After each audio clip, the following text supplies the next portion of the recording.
What's the meaning of bowstring?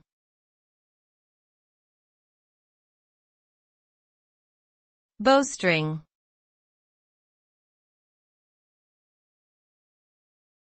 Bowstring.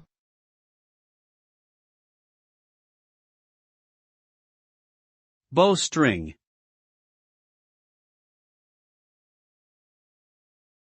Bowstring.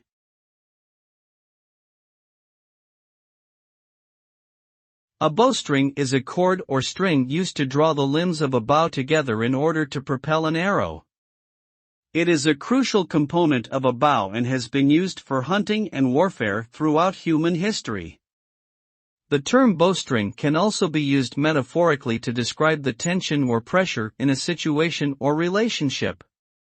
In either case, the ultimate result of a bowstring is the release of energy and the propulsion of an object towards its intended target.